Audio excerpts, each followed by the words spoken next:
Hello students. बात कर रहे थे लाइनेक्स केस स्टडी की। उसी के सीक्वेंस में अगर मैं लेक्चर नंबर 4 की बात करूं तो इसमें हम देखेंगे कि राइस जो है वो डॉस ऑपरेटिंग सिस्टम का कैसे रहा और विंडोज़ जो है एंटी वो किस तरीके से काम किया। ठीक है, तो बात करते हैं इसके राइस के बारे में। Many people expected Unix to become the industry standard operating system, but DOS and IBM PC compatible computers eventually exploded in popularity. ठीक है, तो उसकी वजह से चाहते थे कुछ और कि यूनिक्स सब कुछ करे, लेकिन ऐसा हो नहीं पाया क्योंकि डॉस और आईबीएम के जो पीसी कंपैटिबल सिस्टम्स थे वो बहुत ज़्यादा पॉपुलरिटी में आगे निकल गए. So Microsoft DOS becomes the most successful DOS of them all. So DOS was never based on. ठीक है, तो इस तरीके से काम इस पे हो रहा था. तो DOS was never based on Unix at all, which is why Windows use a backslash for file paths while everything else uses a forward slash. ठीक है, this decision was made back in the early days of DOS, and later versions of Windows inherited it just as BST, Linux, Mac OS और बाकी सब ने किया Unix like operating systems में.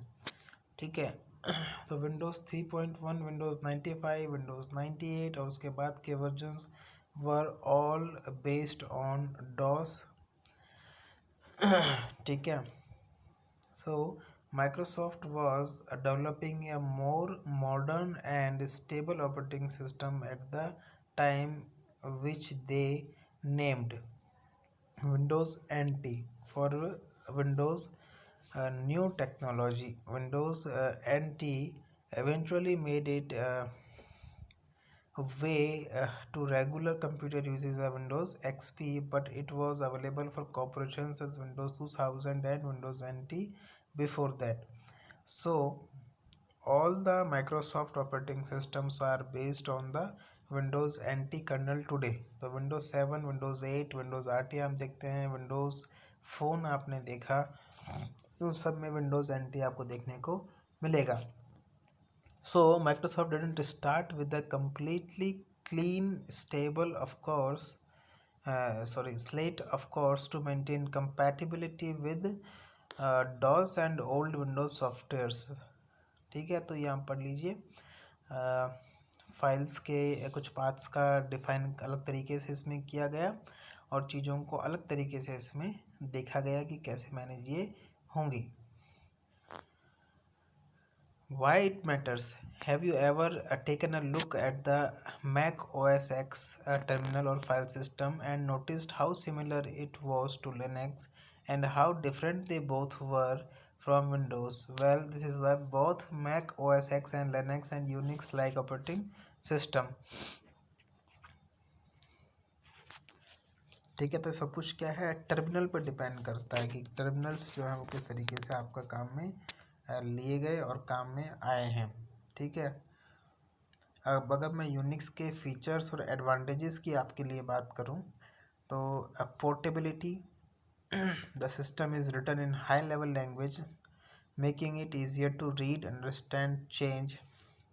उस time ये आज कॉमन लगते हैं लेकिन तब ये कॉमन फीचर्स नहीं थे. तो the code can be changed and compiled on new machines. तो customers can then choose from a wide variety of hardware vendors without being logged in with a particular vendor. तो portability आपको जो है Unix की देखने को मिलती है. मशीन इंडिपेंडेंस आपको देखने को मिलती है.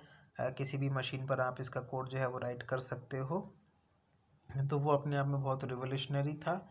फिर मल्टीटास्किंग की बात करें तो Unix is a powerful multitasking operating system. It means when active task is a process, the can be simultaneously background processes working too. तो मल्टीटास्किंग हमने पता है क्या होता है, तो वो जो है यहाँ पर आपको आराम से देखने को मिल जाती थी.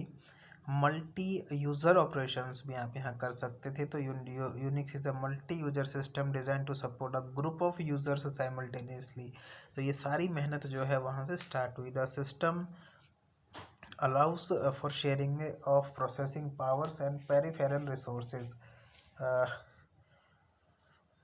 while at the same time providing excellent security features। तो वो सारे यूज़र्स को अपने अपने पासवर्ड देना, सिक्योरिटीज़ उनको प्रोवाइड करवाना, और वो सारे काम जो है यहाँ पर आराम से हो रहे थे।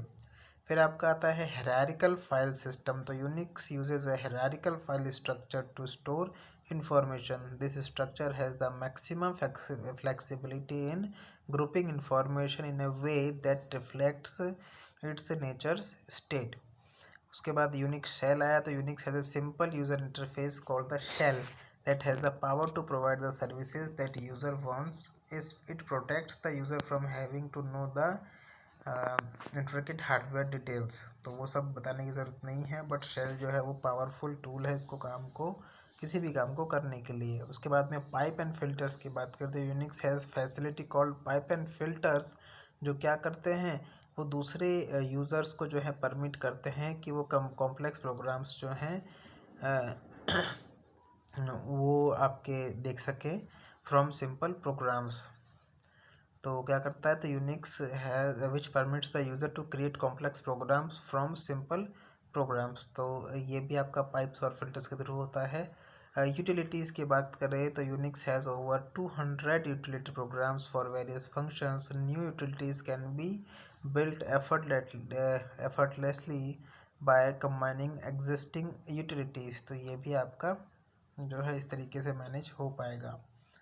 ठीक है, उसके बाद आता है सॉफ्टवेयर डेवलपमेंट टूल्स। तो Unix offers an excellent variety of tools of software development for all phases for program editing to maintenance of software. तो वो सब भी ये आपका देखने लगा। तो सलाइन फीचर्स की अगर मैं बात करूँ यूनिक्स के, तो there are several features of Unix. It is multi user system where the same resources can be shared by different users। It provides multitasking wherein each user can execute many processes at the same time। It was first operating system that was written in high level language, या उसको C language में लिखा गया। This made it easy to port to the other machines while minimum adoptions। तो बहुत कम changes करते हुए उसको एक मशीन से दूसरे मशीन में आप ले जा सकते थे और कोड कर सकते थे। It provides hierarchical file structure which allow easier access and maintenance of data. तो ये भी यहाँ पर आपको मिलता है कि ईजिली चीज़ें मेंटेनेंस हो जाती हैं। The Unix has built in networking function so that different users can easily exchange information. तो नेटवर्किंग आप अच्छे से कर सकते हैं, डेटा का एक्सचेंज आप आराम से इसमें कर सकते थे। The Unix functionality can be extended through user program built on a standard programming interface. तो एक प्रोग्रामिंग इंटरफेस को ये यूज़ करते हुए जो है नेटवर्क का यूज़ करते हुए सिस्टम्स में, और फिर ये क्या करता था आपका चीज़ों को एक साथ मैनेज करने का टेक्निक अपने पास में रखते थे, और इसके थ्रू चीज़ें जो हैं वो बहुत आसानी से आपकी हो जाती थी। तो ये जो है आपका यूनिक्स के रिगार्डिंग एक छोटा सा ओवरव्यू था कि यूनिक्स जो है वो कैसे मैटर करता है, इसका राइज क्या है विंडोज़ में, और किस तरीके से ये आपका काम में आता है। तो वो सारी चीज़ें जो है यहाँ पर मैनेज होकर के आपको दिखती हैं। ठीक है, अब नेक्स्ट लेक्चर में हम पढ़ेंगे इसके आगे के टॉपिक कि किस किस तरीके से इसका भी और राइज और फॉल देखने को मिलता है आपको।